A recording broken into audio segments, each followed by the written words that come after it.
Did Curt Cignetti just hack the college football playoff? Let's talk about it.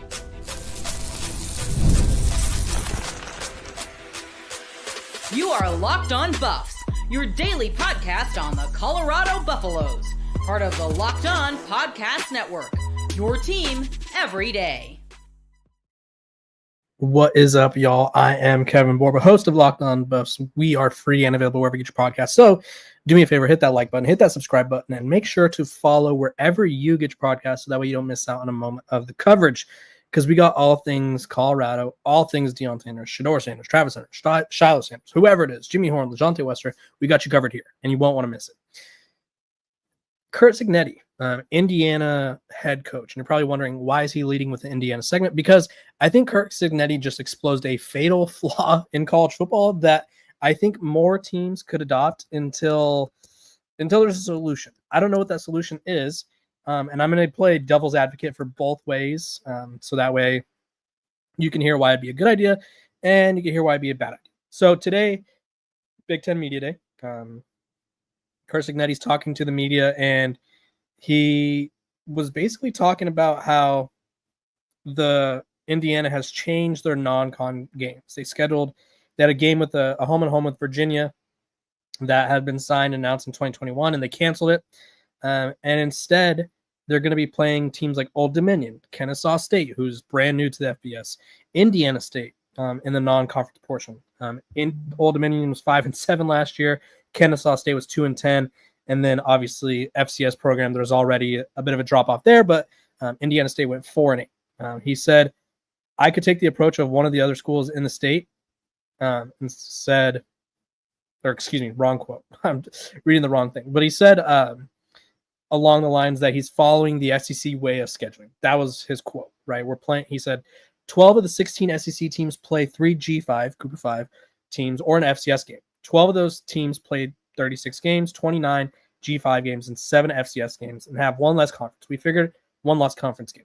We'd figure we just adopt SEC scheduling philosophy. Some people don't like it. I'm more focused on those 9 conference games. Well, at the end of the day, we've seen teams, Indiana, make it into the college football playoff with one of the weakest strength of schedules possible, right? Indiana played absolutely nobody last year, and I think the one team they played, they lost to, which was, whatever. I think they played Ohio State and got beat by them. And they kind of just were like, whatever, right? We're still 11-1, and we still are one of the best offensive teams. They lost 38-15 against Ohio State and still ended up making the playoff. And then in the playoff, they kind of got slaughtered by Notre Dame. They ran up a score in a way to make it look closer. They didn't.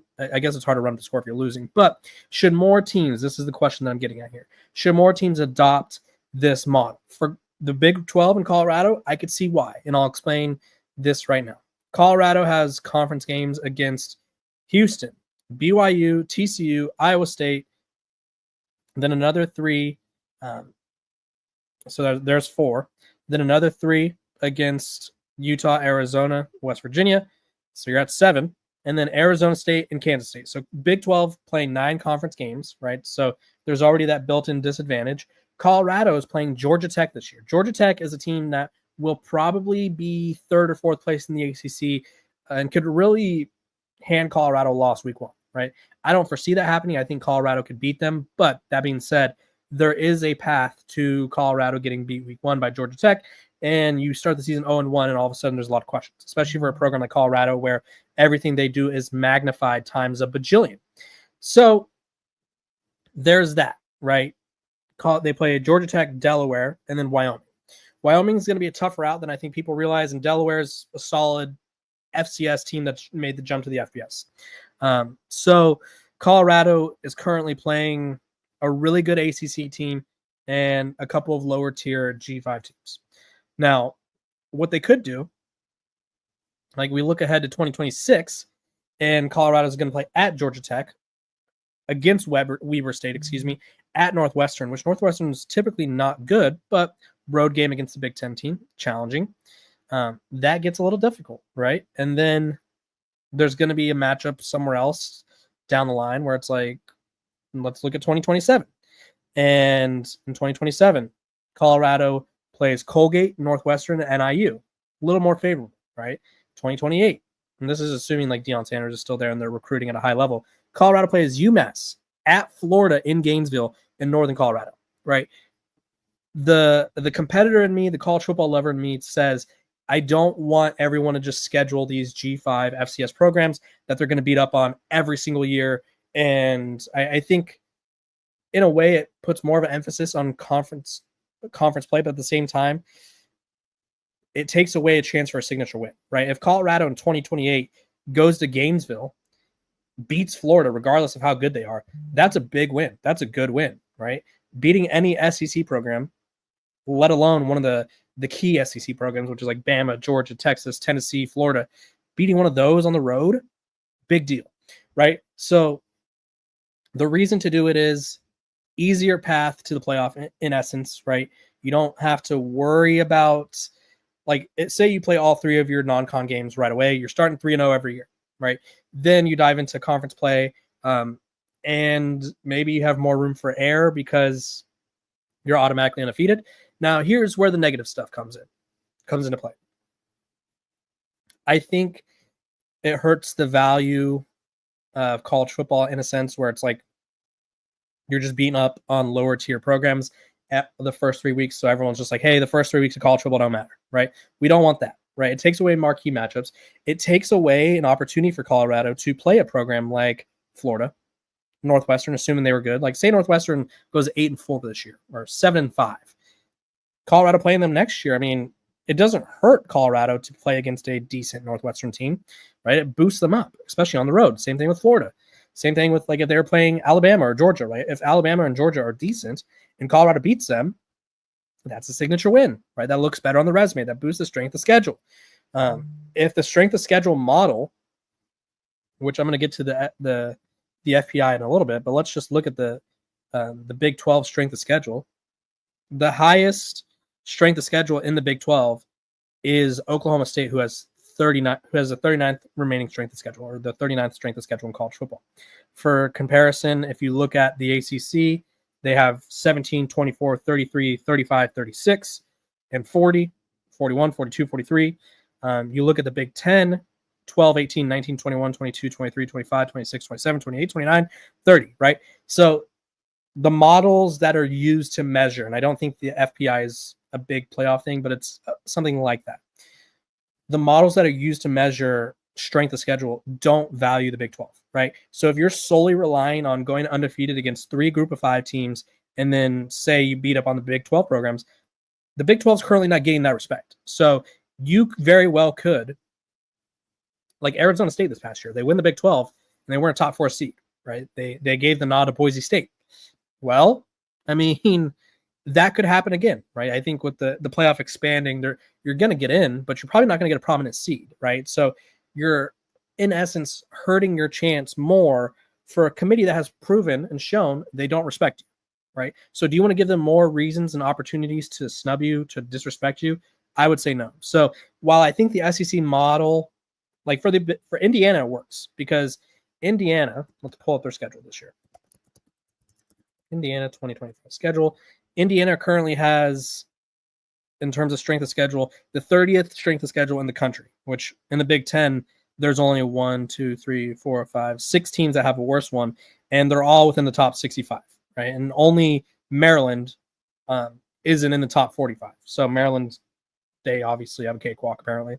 But you look at Indiana's schedule this year, right? And like I said, cakewalk of a non-con, Old Dominion, Kennesaw, Indiana State, that is.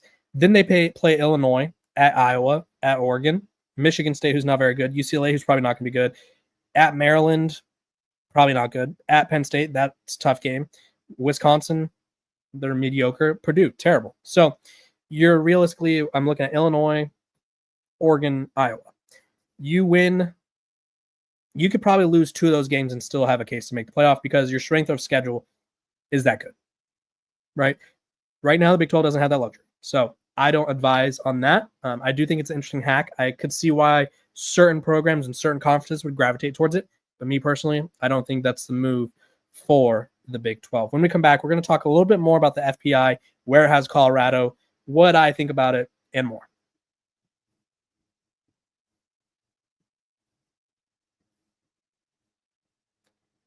This episode of Locked On Buffs, it's brought to you by our sponsors over at Gametime. Have you decided at the last minute to head to a ball game with friends or family? Maybe it's game day, and you suddenly realize you want to be in the stands. That's exactly where Gametime comes in. It's the easiest way to grab last-minute tickets without the stress.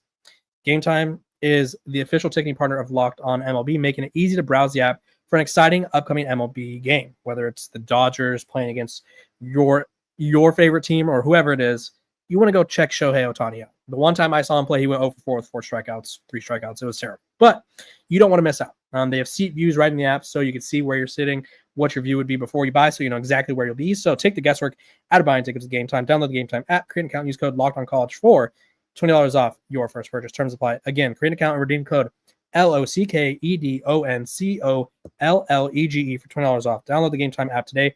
Last minute tickets, lowest price, guaranteed.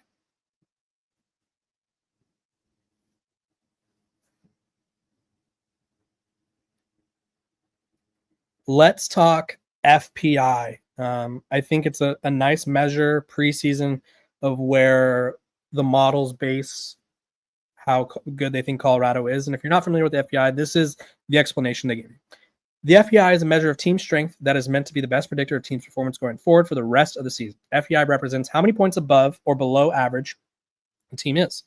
Projected results are based on 20,000 simulations of the rest of the season using FPI results to date and the remaining schedule. Ratings and projections update daily.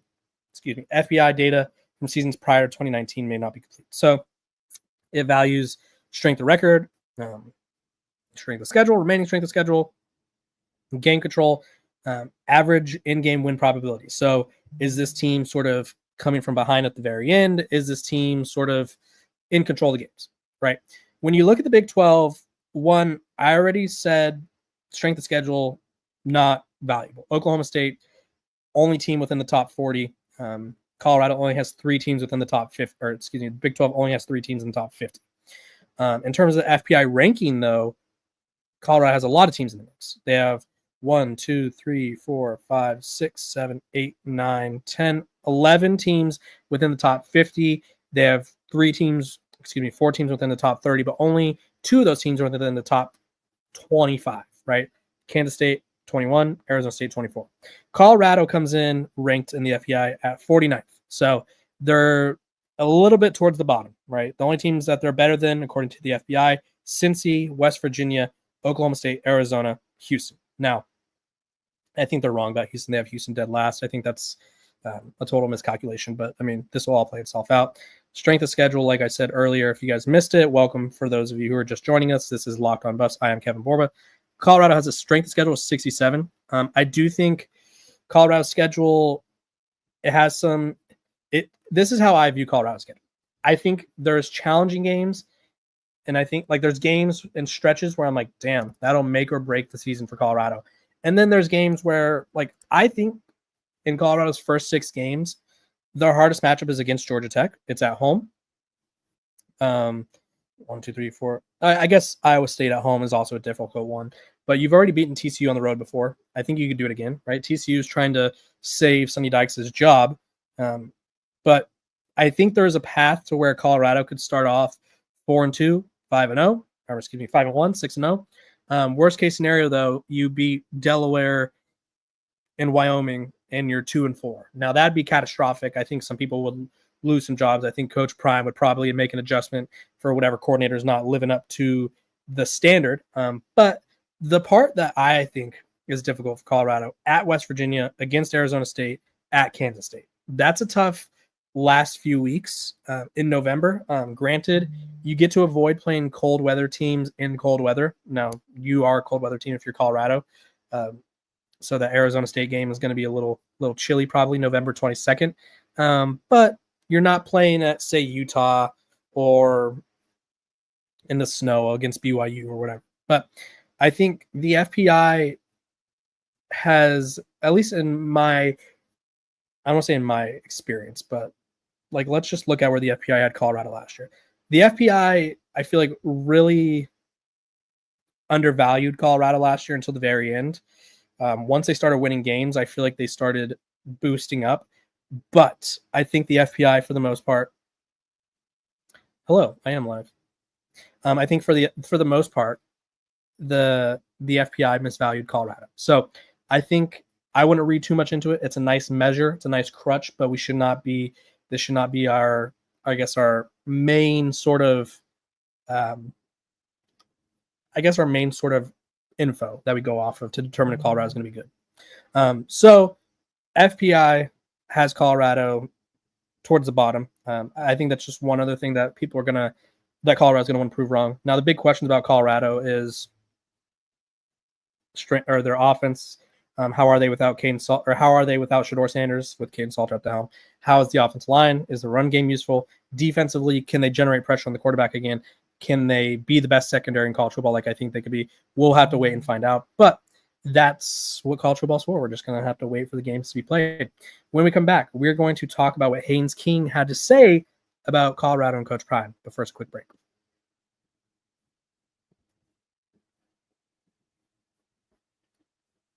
This episode of Locked On Buffs is brought to you by our sponsors over at Monarch Money. Ever wish managing your money felt easier with Monarch Money? It can. Whether you're growing your savings or planning a big purchase, Monarch puts you in the driver's seat. It's like having your own personal CFO, giving you full visibility and control over your finances. Monarch Money is more than a budgeting app. It's a complete financial command center. You can track all your accounts, investments, and spending in one place. So in addition to managing your money, you're also building your wealth. Take control of your finances with Monarch Money. Use code LOCKEDONCollege at monarchmoney.com for 50% off your first year. That's monarchmoney.com. Code LOCKEDONCollege for half off your first year.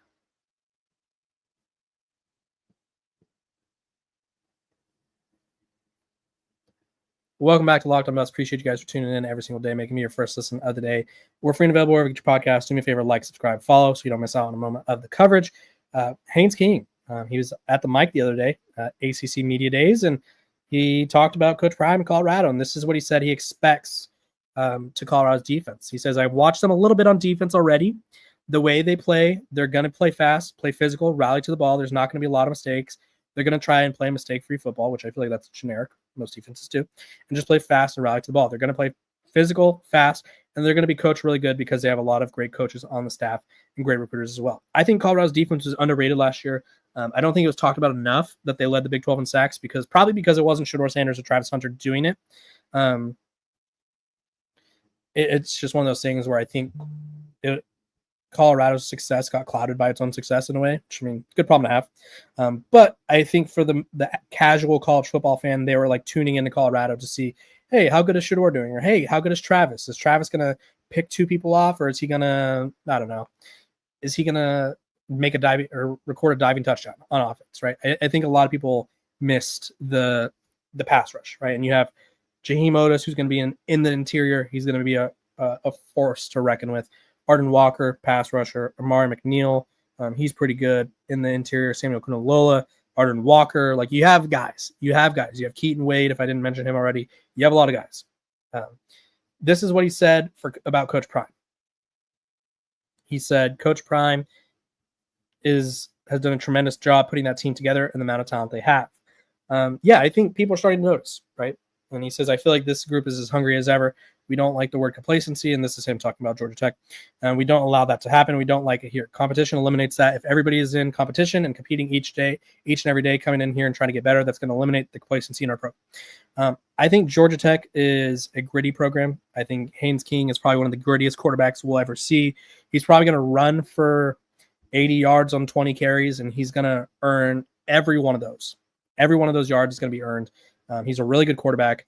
I think Colorado's going to have their hands full with him. I think he will be a good gauge for how they defend quarterbacks that can move, because not really, I don't think we're going to dive into this just yet, but Colorado's going to play a handful of some of the best dual threat quarterbacks in the country. Haynes King is one of them. Devin Dampier is one of them. I think Sam Levitt's one. Avery Johnson is one. So they're going to play a lot of good dual threat quarterbacks this year. How they square up or how they face off against Haynes King will be a good indicator of how they do the rest of the year. So Haynes King, clearly aware of how good Colorado's defense is. He's given us a little quarterback speak, but I think it's a respect thing. They don't want to come in confident. They don't want to come in cocky that they think they're just going to boat race Colorado. And I mean, why would they think that? But that is what I have for you today. Recording with Philip Dukes and Dukes the Scoop. tomorrow. It's going to be an exciting episode. I appreciate you guys for tuning in and making me your first listen of the day. We are free and available wherever you get your podcast. So do me a favor, like, subscribe, and follow, and I will see you guys tomorrow.